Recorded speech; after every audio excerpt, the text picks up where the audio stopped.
Hello, everyone. My name's Grace Achieng, and I'm the founder of Gracelandic, a women's clothing brand built with all things sustainability. Welcome to my channel, and as well as welcome to my uncomfortable zone, as I really don't like to be in front of the camera. But let's do something different. Let's mix it up.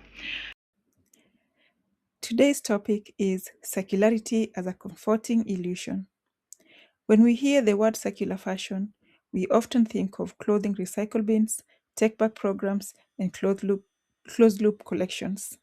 The promise is simple: buy your clothes, return them when you're finished, and they'll become something new.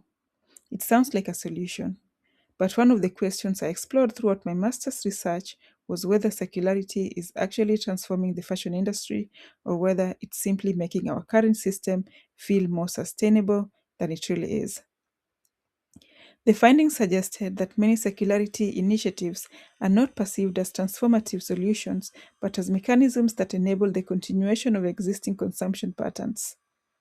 Rather than reducing production volumes, they often function as a form of moral reassurance, allowing both consumers and corporations to participate in sustainability narratives without fundamentally changing the underlying business model. One of the most striking reflections from one of my interviewees was this: quote unquote, I feel less guilty buying more because I can drop my old clothes in their recycle bins.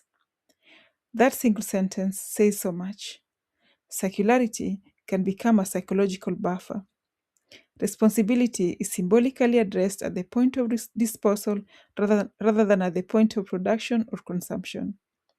Returning a garment begins to feel like we've offset the impact of buying one, but the reality is much more complex. Much of what is collected through take back schemes is not recycled back into new clothing. Instead, garments are frequently downcycled into lower value products, exported elsewhere as waste, or eventually end up in landfills and waterways.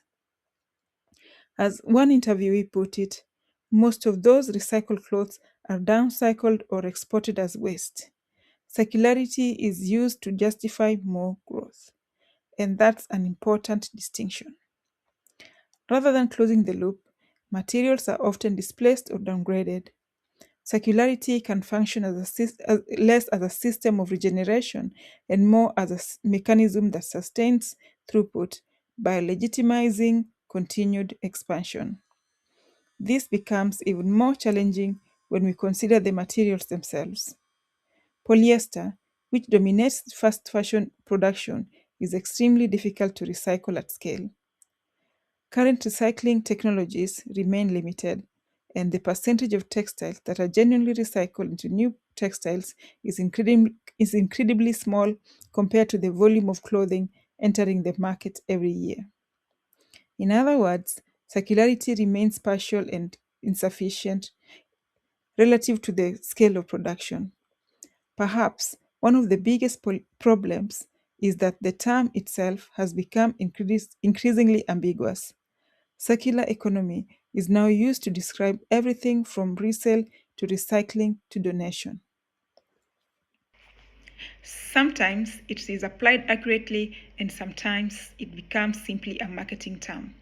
In many cases, circularity is even equated with buying secondhand, despite representing something much broader. But maybe we've been asking the wrong question.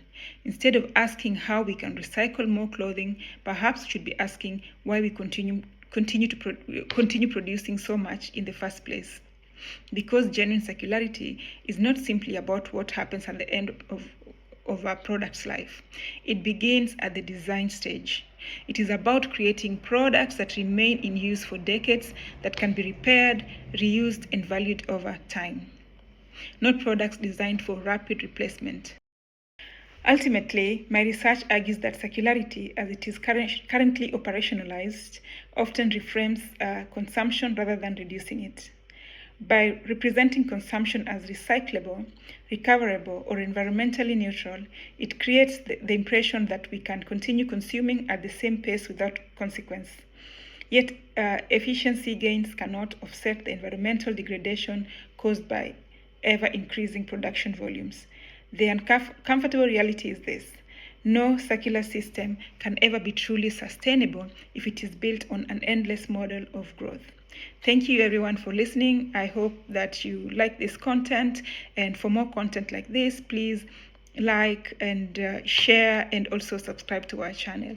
Thank you. Until the next video. Bye.